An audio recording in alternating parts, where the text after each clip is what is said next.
Here I am wandering through the woods on July of the 4th, musing incongruously about a possibility that pertains to the Mandela Effect. So here's what I've been thinking about lately.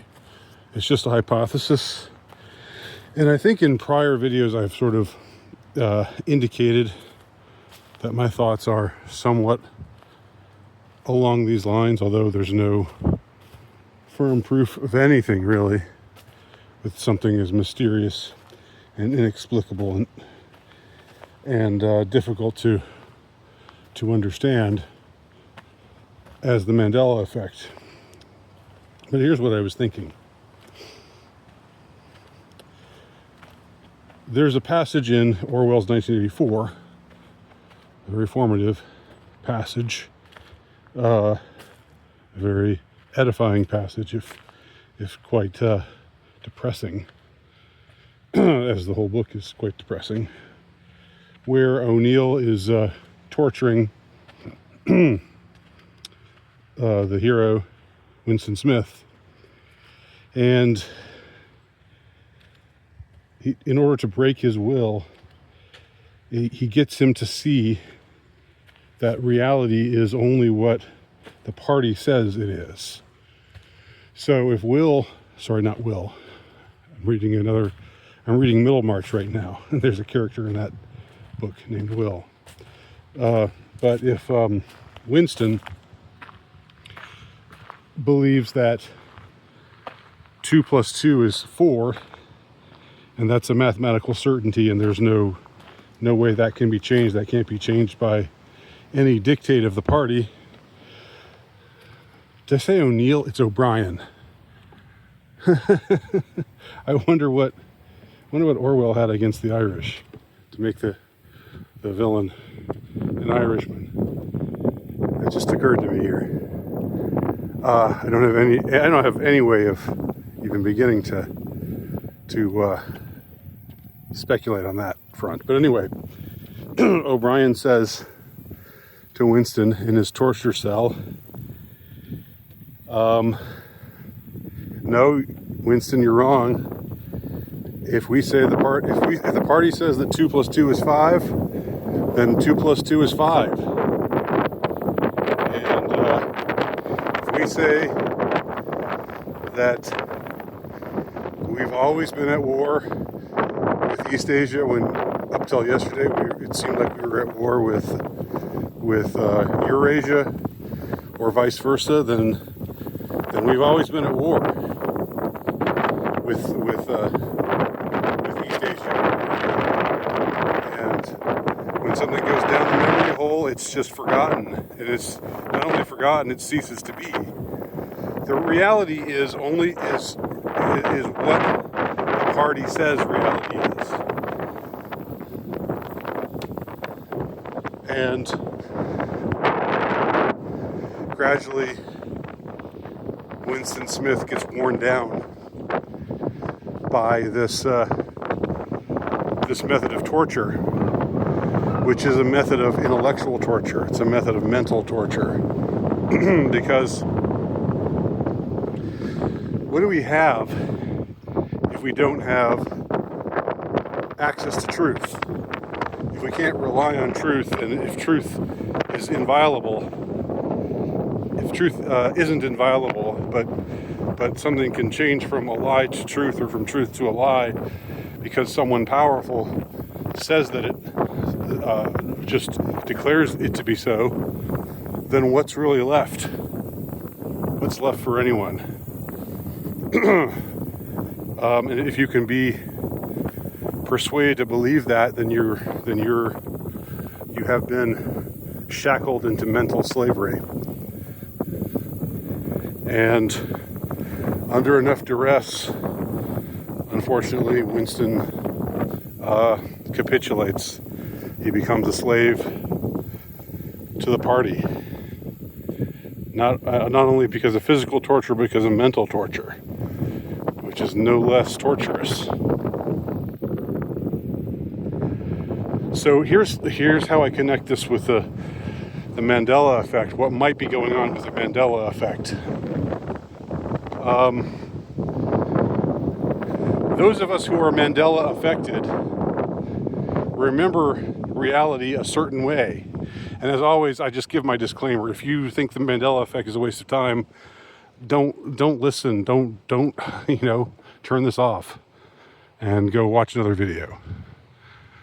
But if you think the Mandela effect is something worth discussing, then keep watching. Okay. So if we remember things clearly being a certain way, whether it's something seemingly inconsequential, like the name of a children's book, or that Ed McMahon represented Publishers Clearinghouse and went to people's door with a big check, and this was seen by everybody, acknowledged by everybody, but suddenly it was emerged that it wasn't so, or any number of other things, all the various things, all the various Mandela effects that have been charted.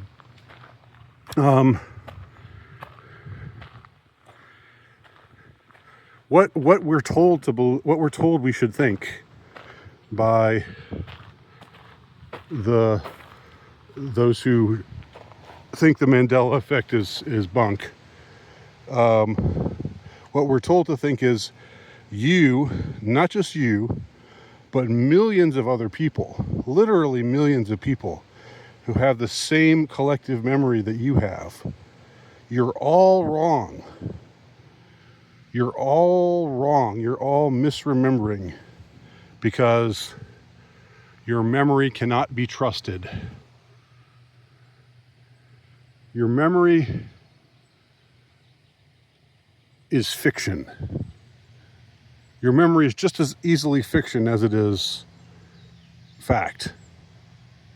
So if you remember something and you remember it clearly, and your memory is confirmed by not just thousands of other people, but millions of other people who remember the same thing that you remember, well, you should just shut up about it. You should just say, well, obviously we're wrong, because look, it's always been Berenstain, and in spite of all the residue, the Ed McMahon never came to people's doors, in spite of all the references to it that were made by everybody, by a bunch of people who knew him and a bunch of pop culture prominent people of that time. As silly as these examples are, and they might not strike you as a big deal, and I agree, in the long and short of it, just taken in and of itself, it's not really a big deal, whether it's Berenstain or Berenstain, or whether Ed McMahon belonged to Publishers Clearinghouse Sweepstakes or some other company that you've never heard of, and whether he actually came to people's doors with a big check or didn't, or all of the various other things included in the Mandela effect. And I don't think all of the Mandela effect, I don't think every reported Mandela effect is valid. I don't. There are some of them that I reject.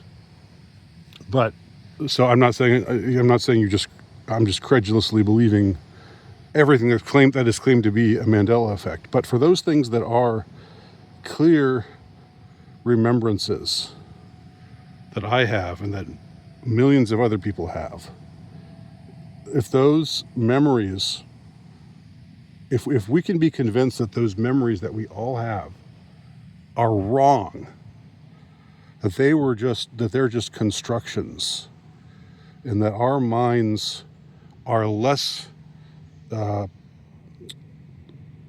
reliable than whoever the authorities are who are telling us what really happened in history.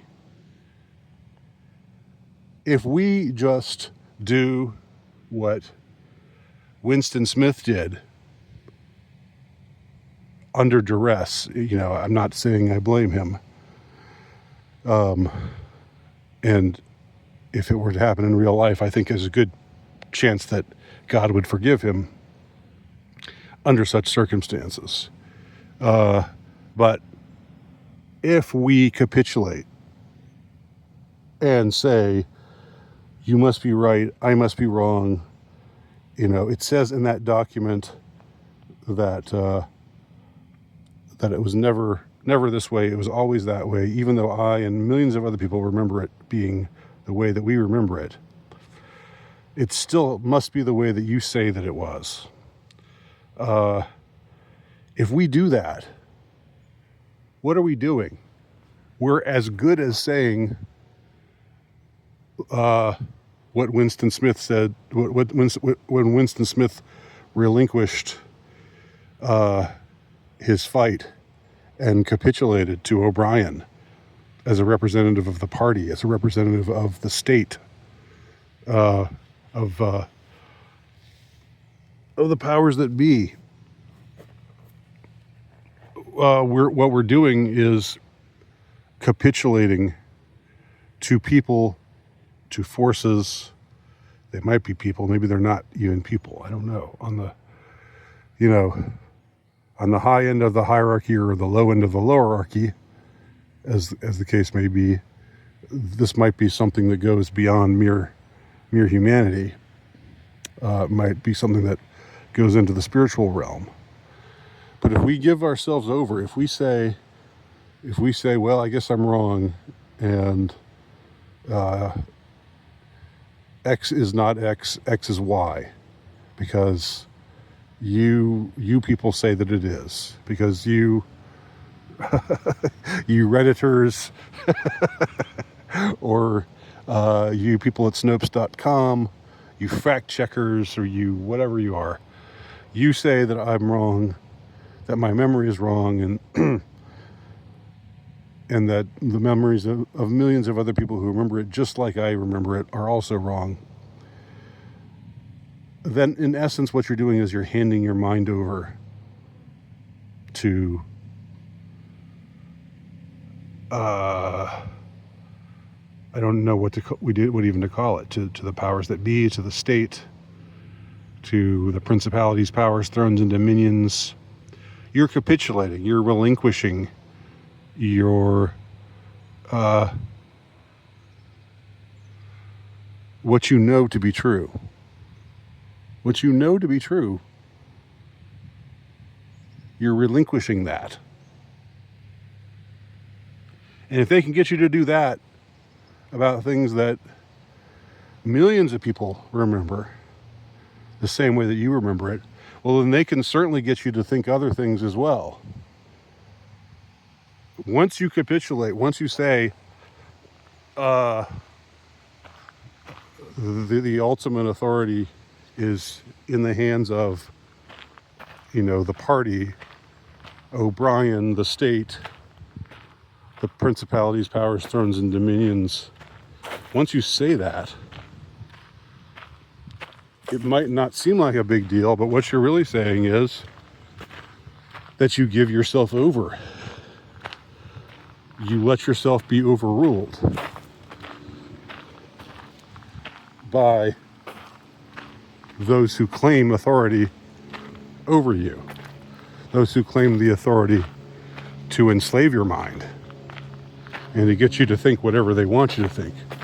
And then you're on the path to just mind slavery, where something is true because they say that it's true. And then they might say the very opposite thing the next day. There's no principle of non-contradiction. It's whatever they say is true at any given time, and you've got to believe it. You've got to just believe it, or else you're just being silly. You're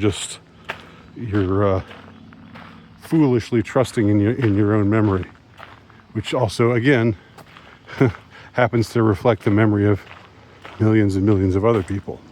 If they can do it with little things, they can do it with bigger things. If they can do it with things where there's ample evidence to the contrary, like these Mandela Effect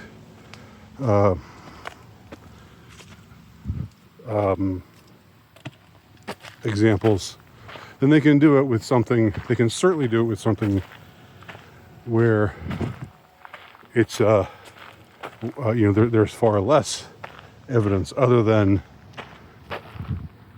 your memory, other than it's something that you know and believe in all your heart to be true. They can take it and they can mangle it. They can take your dearest, deepest convictions and have you believe in the opposite. They can have you believing that murder is good and refraining from murder is bad. They can have you believe that any given crime, any crime they see fit to try to get you to perform for them, any ill deed, they can get you to believe that it's actually good instead of bad. It's a slippery slope to use that familiar, maybe somewhat cliched, but still, I think, apt metaphor. Those are my thoughts on the Mandela Effect on this July of the 4th, 2025.